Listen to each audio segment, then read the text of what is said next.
Vous regardez Évasion Guinée, bonsoir et bienvenue aux 20h. Mesdames et messieurs, voici les titres de cette édition d'information.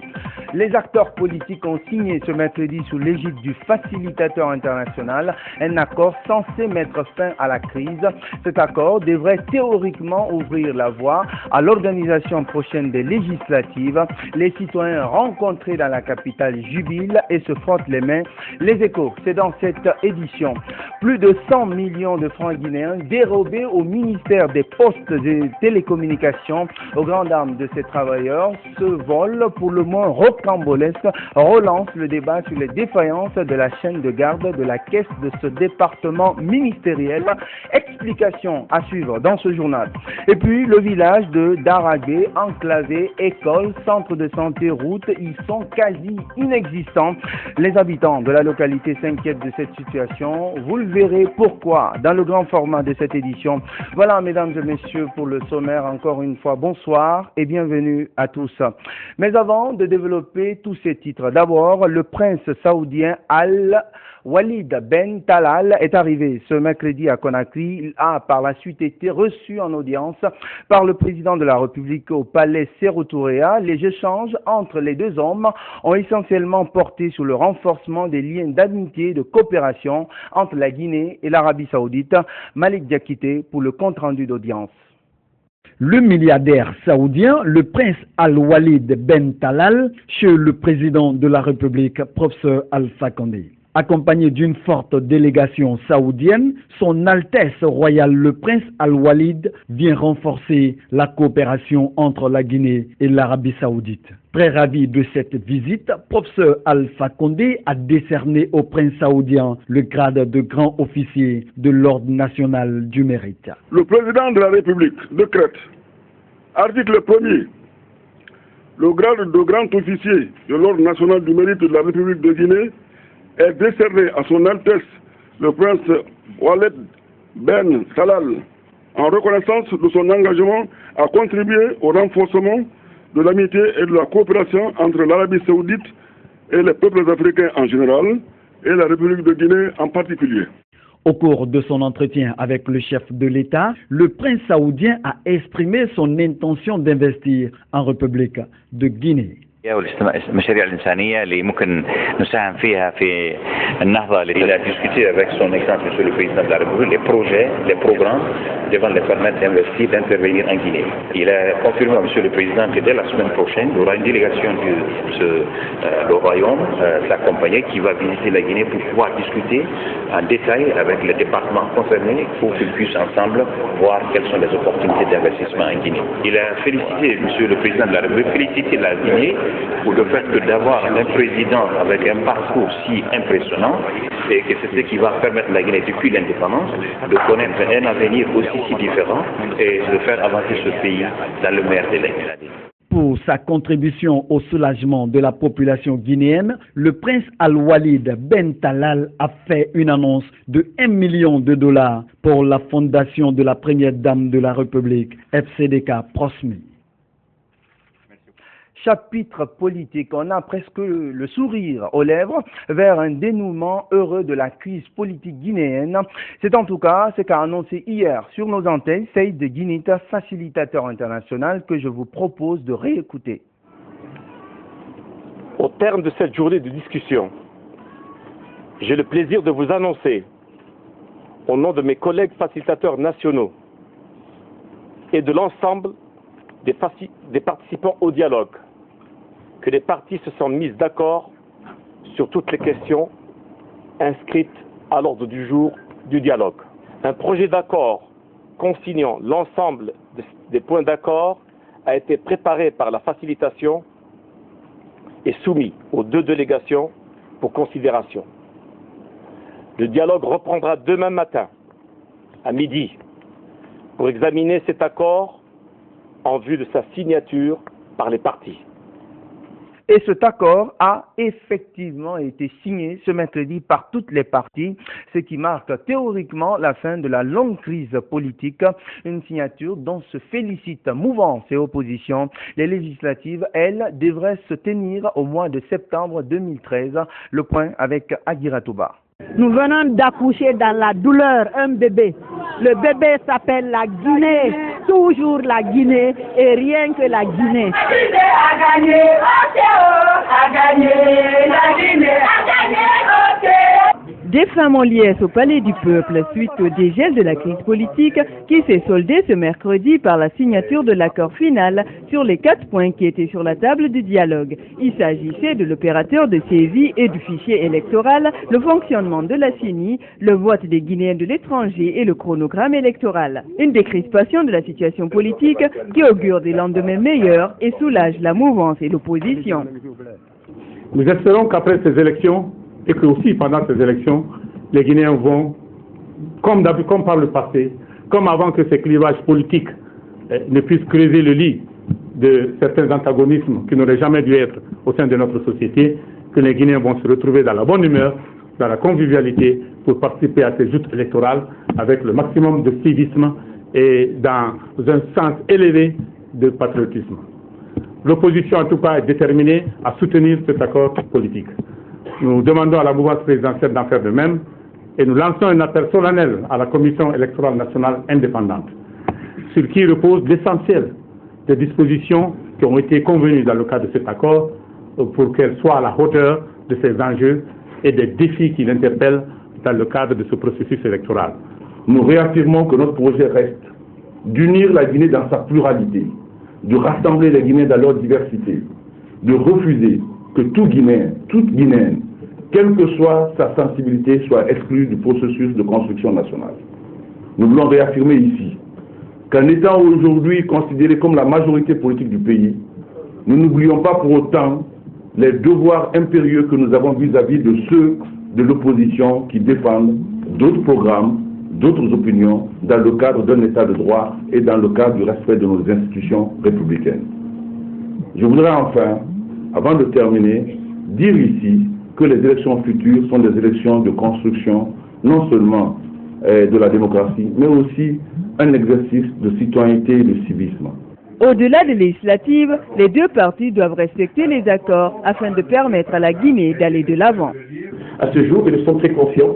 Les appels que nous avons reçus aujourd'hui sont nombreux de ceux qui étaient déjà à l'attente d'un accord pour commencer à enclencher des dispositifs pour soutenir le processus électoral et au-delà, préparer l'aide internationale qui va arriver et surtout l'ouverture aux investissements qui vont affluer dans ce pays. Nous voulons vous encourager à cheminer de façon consensuelle alors que vous envisagez d'autres échéances. Les différentes parties qui ont pris part au dialogue vont être reçues ce soir par le chef de l'État. La commission de suivi mise en place va quant à elle entamer ses travaux jeudi au PNUD. Et je l'apprends en même temps que vous, le chef de l'État reçoit en ce moment même les acteurs impliqués dans cette crise qui commence petit à petit à se dénouer.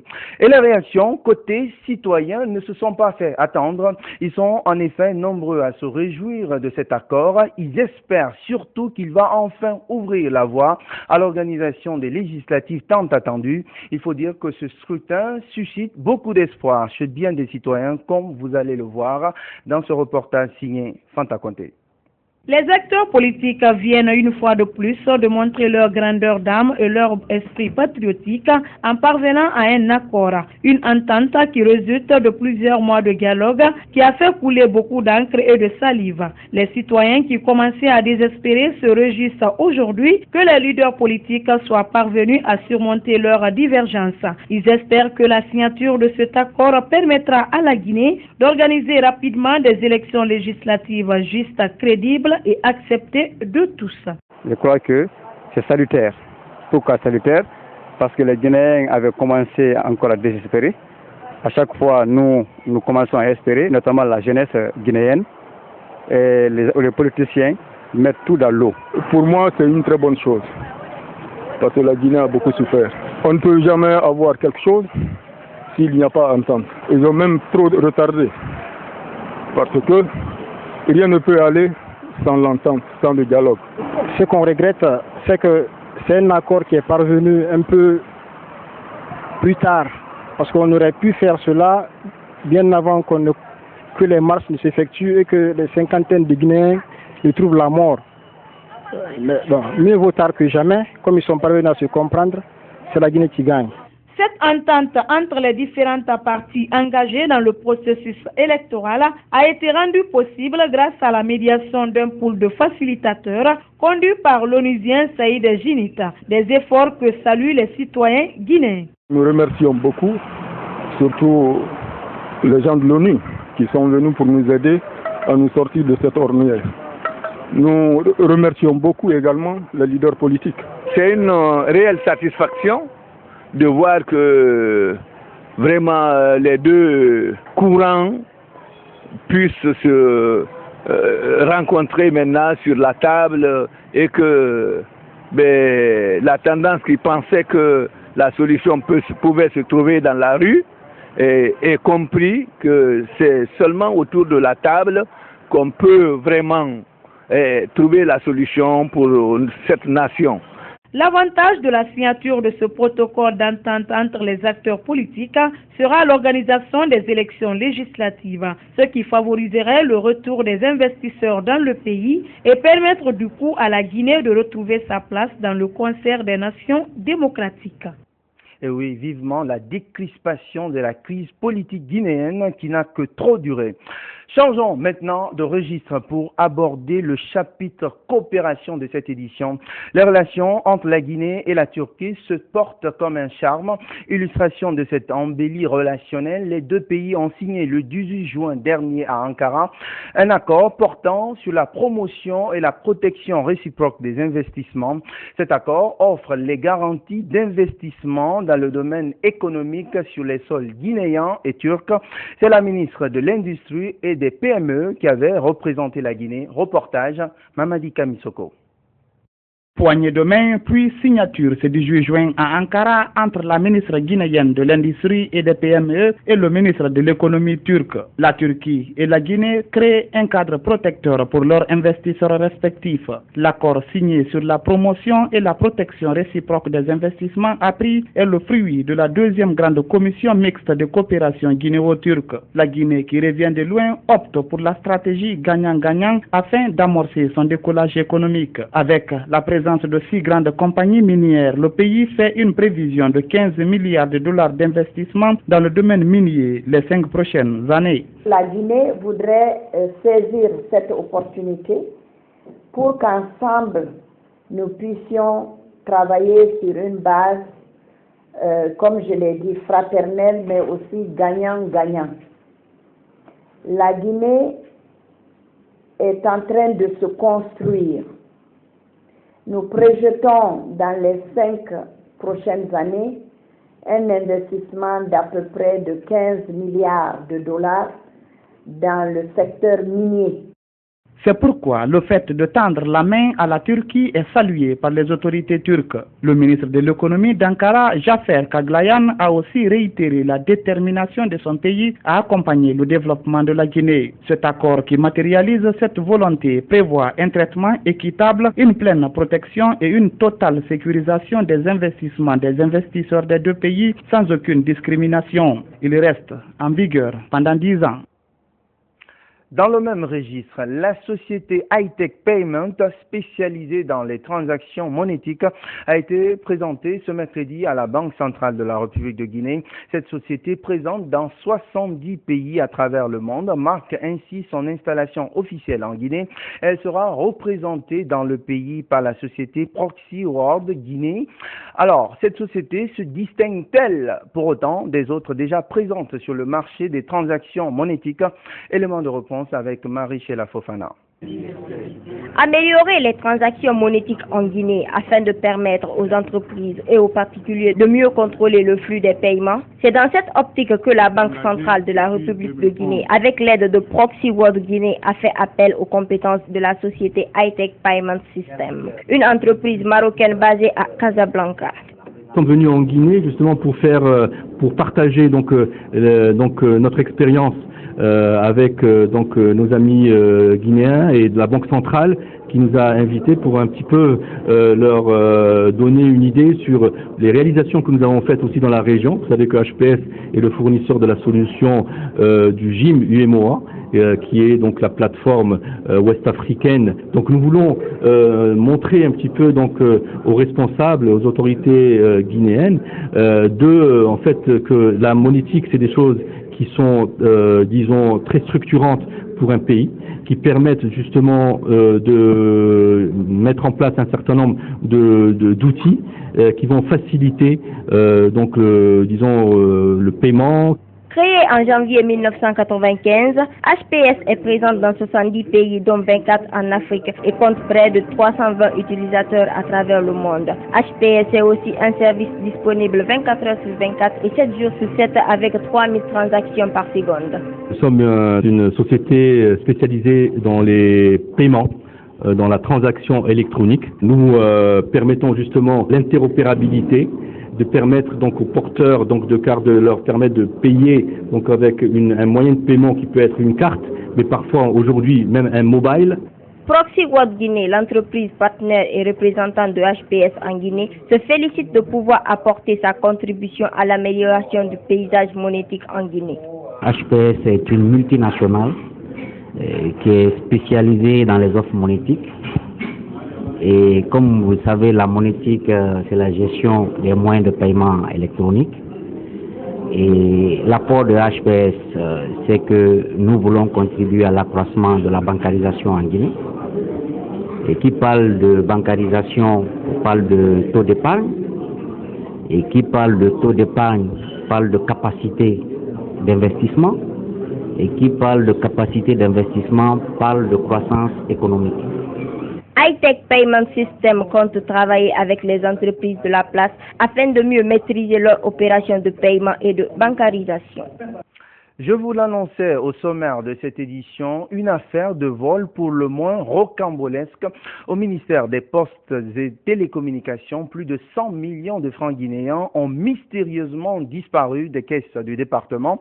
Le montant soustrait représentait une partie du salaire du mois de juin des travailleurs. Les dégâts ont été constatés ce mercredi et aussitôt, une enquête a été ouverte en vue de retrouver les auteurs présumés de ce vol. Les explications dans ce récit signé Mamadi Kamsoko.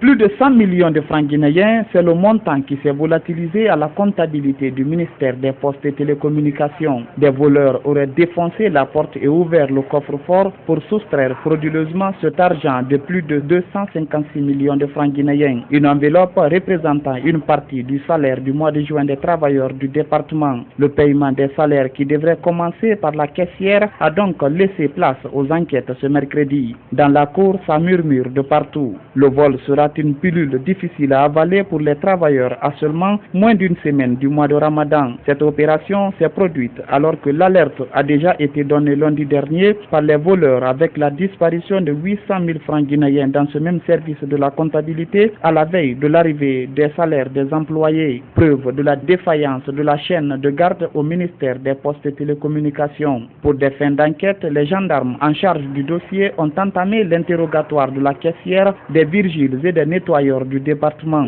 Un cas de vol intervenu dans un pays où près de la moitié des salaires des fonctionnaires de l'État n'est pas bancarisé. Récemment, ce sont les enseignants de la préfecture de Koya qui en ont payé les frais du système de paiement manuel. Commentaire signé Mamadi Kamisoko. Autre facette de l'actualité, les responsables de la société de gestion de l'aéroport de Conakry-Bessia, Sogiag en abrégé, ont animé ce mercredi une conférence de presse. Au menu de la rencontre, la présentation de la deuxième phase des travaux de rénovation du terminal international, des travaux qui devraient permettre d'améliorer le confort de l'aéroport international de Conakry-Bessia. Compte rendu, Saran Kamara. Transformer l'image de l'aéroport international Conakry-Bessia de manière à le rendre compétitif dans la sous-région. C'est le sens des travaux de rénovation de la deuxième phase de cet édifice. Elle consiste à la réfection totale de la toiture, y compris la façade côté public et l'intérieur de la salle d'embarquement. Le tout pour un coût total de 40 milliards de francs guinéens. Côté parking, l'inside de l'aéroport, C'est ce qui sera rénové, fermé et climatisé, plafonné. C'est sur le fonds propre de Sogeac. L'aéroport ne sera pas fermé. C'est vrai qu'il y aura un peu de bazar, mais l'exploitation va continuer. Prévu en 5 juillet, la durée des travaux est de 6 mois, ce qui ne devrait pas avoir d'impact sur les différents vols ainsi que la sécurité des usagers et de leurs biens, selon le directeur de projet. Georges Ramorazata a aussi rassuré qu'à l'issue des travaux vers fin janvier 2014, l'image du terminal changera la perception des voyageurs qui entrent et qui sortent de la Guinée. La politique générale de l'entreprise, de la Sogeac, c'est d'améliorer le confort des usagers et des clients de l'aéroport. Donc cette rénovation consiste à fermer complètement l'aéroport, fermer complètement l'aérogare en fait, et le climatiser, mettre un nouvel éclairage, mettre un nouveau sol. Les Guinéens pourront vraiment être très très fiers de cet aéroport quand ce sera terminé en janvier 2014. L'un des avantages du projet est la création de nouveaux espaces de détente et de restauration en vue de mettre fin au calvaire des personnes qui viennent accueillir et accompagner des passagers. Des personnes qui, jusque-là, sont obligées d'attendre dans le parking. Dans l'actualité également, le ministère d'État à la Justice invitait le mois dernier via une circulaire tous les magistrats, auxiliaires de justice et services de sécurité à surseoir pendant la période hivernale aux expulsions de locataires de maisons par leurs concessionnaires. Une décision qui semble ne pas être du goût de tout le monde. Alors, comment expliquer une telle décision de l'exécutif dans les affaires judiciaires et qu'en pensent les locataires et concessionnaires de maisons? Élément de réponse avec Mohamed Malik Diallo. Il y a de cela 3 semaines que le ministre de la Justice, garde des Sceaux, Maître Christian Sceaux, prenait une décision dont le but ultime est de mettre des familles à l'abri d'éventuelles expulsions par leurs concessionnaires durant la saison des grandes pluies. Cette décision interpelle les procureurs généraux, les procureurs de la République, les juges de paix, les huissiers de justice et les services de sécurité, notamment la police et la gendarmerie, à surseoir aux expulsions des locataires du 15 juin au 15 novembre 2013. Ce n'est pas, disons, une interdiction d'exécuter les décisions de justice. C'est une mesure provisoire prise pour la période hivernale. Donc c'est dans le but essentiellement humanitaire, c'est aussi dans un but de solidarité vis-à-vis des citoyens, parce que les mesures d'expulsion dans la période hivernale exposent parfois même des jeunes enfants qui ne sont pas en conflit avec la loi, qui ont des problèmes. Vous avez aussi des biens exposés aux intempéries de saison qui sont détruits progressivement. Cette mesure à portée humanitaire est pourtant diversement appréciée par les locataires et concessionnaires de maisons. Vous pouvez voir quelqu'un, vous allez le sortir, c'est vrai, de chez vous, mais est-ce que, en pleine saison de pluie, mais est-ce que vous pensez dans 2 jours, dans 3 jours, dans 1 mois, il peut avoir la chance de trouver une autre maison? Surtout que ceux-là qui laissent leur maison en location demandent toujours une avance de 3 mois, d'1 année s'il faut. Donc moi je salue beaucoup plus la décision du ministre. À mon avis, j'aurais souhaité que la décision soit appliquée au cas par cas et que elle ne soit pas appliquée de façon générale à cette décision de justice-là. Une décision qui cependant est un ouf de soulagement pour les citoyens lambda qui souvent sont confrontés à d'énormes difficultés lorsqu'il s'agit de trouver un appartement pendant la période hivernale. Au moment de l'hivernage, on n'a pas besoin de mettre quelqu'un dehors parce que à Conakry, là, pour avoir maintenant des maisons, c'est difficile. C'est tellement difficile. Donc, par rapport à ça, moi, je soutiens les thèses là. C'est très important pour nous. La circulaire émise par Maître Christian Sceaux le 12 juin 2013 est certes une contrainte financière pour les concessionnaires, mais elle s'avère porteuse d'espoir chez les locataires de maisons. Tout compte fait, son application par l'appareil judiciaire déterminera sa réelle portée.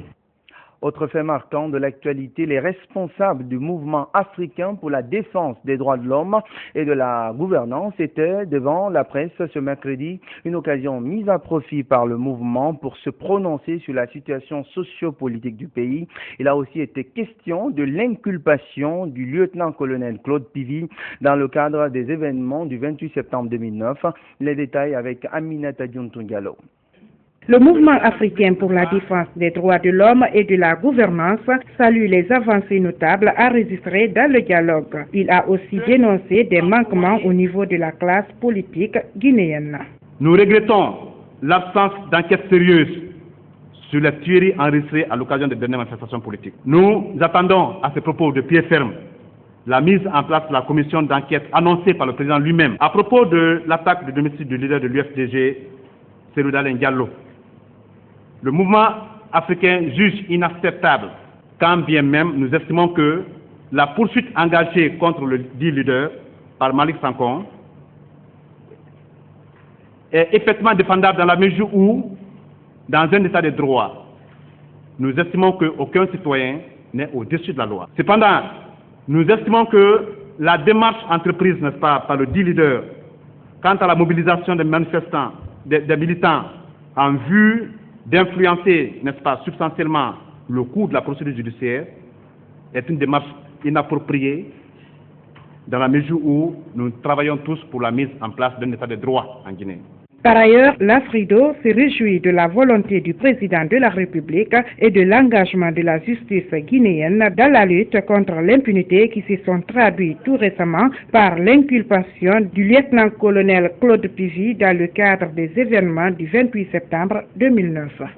Le mouvement africain interpelle les autorités judiciaires sur la nécessité impérieuse de respecter et de faire respecter le principe de la présomption d'innocence et du droit de la défense au profit de la personne mise en cause, conformément aux lois de la République et aux dispositions des traités et conventions internationales ratifiées par la Guinée. Nous estimons donc que justice sera faite, que les victimes observent une certaine patience, le combat continue, il appartient à la justice guinéenne d'assumer ses responsabilités, sinon rien n'empêche la communauté internationale de s'inviter dans la danse comme ça a toujours été le cas. La situation sociopolitique, plus que préoccupante, interpelle les Guinéens de tous bords à s'investir pour le bien de la Guinée.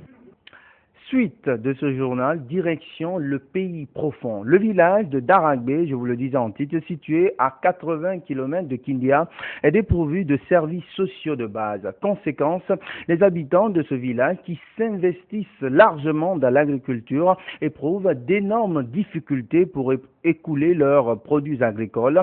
La faute notamment à la quasi-inexistence des infrastructures routières. Les conséquences de l'enclavement du village d'Aragbe, c'est le grand format de cette édition. Il est signé Mfani Gilavogui. Daragbe, le grenier de la région administrative de Kindia, plongé dans le silence de l'enclavement.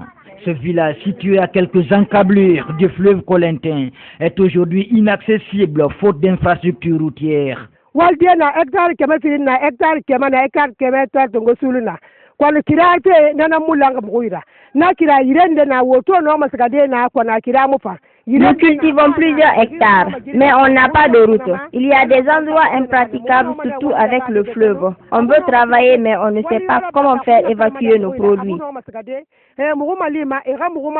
Na kira gafa e ga muguma le ge no ma ba ka nan do de yi kira ye kira ma e ga muguma li ala ko ba ka no ma gelde ki na ge muguna wal pebe akina kayama. Depuis quelques années, les habitants de Daragbe affûtent leurs armes dans le travail de la terre. Leur ambition est d'assurer l'autosuffisance alimentaire de la région de Kindia. Mais problème, traverser le fleuve Colintin sur pirogue pour accéder aux sites agricoles relève d'un parcours de combattants, surtout en cette période d'hivernage. Pour transporter nos marchandises vers les zones urbaines, on emprunte la pirogue, mais il arrive qu'elle tombe en panne et nous perdons énormément. Ici, les produits agricoles, notamment le riz, le maïs, les légumes sont abondants grâce aux coopératives villageoises qui s'investissent dans le secteur agricole. Cependant, elles ont du mal à faire évacuer ces produits vers les zones urbaines. On a plusieurs groupements. Après les récoltes, on ne sait pas comment rallier les villes alors qu'on a besoin de progresser.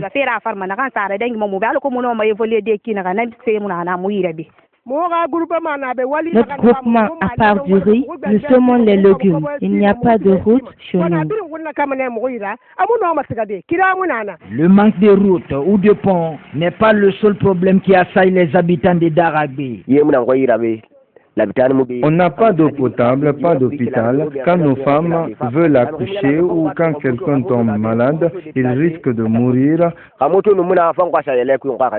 Ils ne sont pas les seuls. Les habitants de Daragbe à déplorer l'enclavement de cette zone rurale. Les agriculteurs des zones urbaines qui y investissent n'ont que leurs yeux pour partager leur chagrin.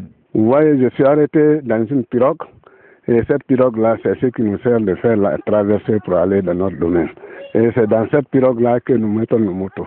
Donc ça, c'est des risques. Le produit de la récolte, on est tenu obligé d'attendre quand l'eau va baisser, le tracteur pourra traverser vers le bas. Il y a une autre route qui contourne le fleuve. Là, c'est très éloigné, c'est à 85 km de la ville si nous faisons le contour. Alors que par là, c'est 55 km. Vous avez vu la différence? Donc on est tenu obligé, s'il faut envoyer une grande quantité vers la ville, c'est quand le fleuve là va baisser. L'inaccessibilité de ces villages crée de l'emploi pour les jeunes et les tout-petits. Ces derniers font traverser par pirogue les usagers de ce tronçon routier avec leurs marchandises. Ils se font de l'argent les dimanches, jour du marché hebdomadaire. Nous demandons aux personnes de bonne volonté de nous aider à obtenir un pont. Le travail ne nous rapporte rien.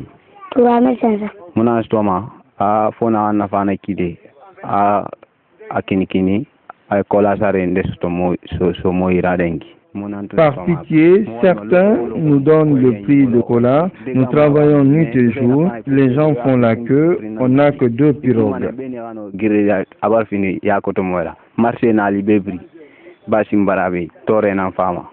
Daragbe, un village au sol fertile situé à 80 km de Kindia, souffre du manque d'infrastructures sociales de base. Mfanli Gilavogi qui peut parfois, sait-on jamais, faire office de piroguier dans ce village de Daragbe. Sport, pour boucler cette édition d'information, comme annoncé quelques mois plus tôt, les fédérations sportives ont reçu la subvention promise par l'État. Cette subvention vient appuyer ces fédérations dans le cadre de la relance de leurs activités sportives. Un pari du ministre des Sports, Fodé Camara, pour plus de précision. Relancer toutes les disciplines sportives, c'est le propos qu'a tenu Sanusi Bantamasso au lendemain de sa nomination à la tête du département en charge des sports. Ce qui ne se fait pas sans moyens. C'est pourquoi, ce 3 juillet 2013, les 27 fédérations sportives réunies dans la salle des conférences du Comité national olympique et sportif guinéen ont reçu la subvention de l'État. Nous avons vu le ministre sur beaucoup de chantiers, mais le chantier le plus important, c'est le chantier de renforcement des capacités des fédérations sportives nationales par l'octroi d'une subvention importante. Offrir aux fédérations les moyens de fonctionner, les moyens d'exécuter les tâches qui leur sont assignées dans leur plan de travail annuel, je crois que c'est la plus grande victoire de ce ministère depuis des lustres, ce qu'on n'avait pas connu. Le représentant des fédérations sportives a, après avoir remercié le donateur qui n'est autre que le gouvernement guinéen, signifié leur engagement dans le cadre de la redynamisation du sport guinéen dans son ensemble. Je commence mes propos par nos félicitations et nos sincères remerciements au gouvernement du président professeur Alpha Condé, à travers votre auguste personne, vous qui n'avez jamais cessé d'accorder à la famille sportive guinéenne toute l'attention qu'elle mérite, ce qui traduit sans nul doute votre attachement aux idéaux de changement prônés par le président professeur Alpha Condé. Pour le ministre en charge des sports, les fédérations bénéficiaires seront jugées à travers le résultat acquis sur le terrain. Je préfère désormais qu'on nous juge à travers les actes que nous allons poser. L'argent qu'on donne aujourd'hui, nous avons tenu compte, comme le directeur l'a dit, de l'importance de la discipline. On dit après le football, c'est le basketball qui est le mieux pratiqué, le volley, ainsi de suite. Mais l'année prochaine, nous tiendrons compte des résultats. C'est dans une ambiance festive que cette cérémonie a pris fin au Comité national olympique et sportif guinéen. Comme pour dire qu'aucun développement du sport n'est possible sans de grands moyens. Et puis avant de refermer cette édition, je vous en rappelle l'information de la soirée. Les acteurs politiques ont franchi un grand pas. Ce mercredi, ils ont signé un accord politique censé mettre fin à la crise politique qui n'a que trop duré. En Guinée, ils sont reçus en ce moment même, m'annonce-t-on, à la présidence de la République par le chef de l'État, professeur Alpha Condé, un signe de décrispation qui, on l'espère, débouchera sur l'organisation très prochaine des législatives législatives qui, selon toute vraisemblance, devraient intervenir au mois de septembre prochain. Vous avez pu suivre dans cette édition les précisions de Aguira Touba. Fini cette édition d'information. Merci de l'avoir suivi. Excellente suite de programmes en notre compagnie. L'info, c'est aussi notre site web www.groupeevasionguinée.info. Bonsoir à tous et à toutes.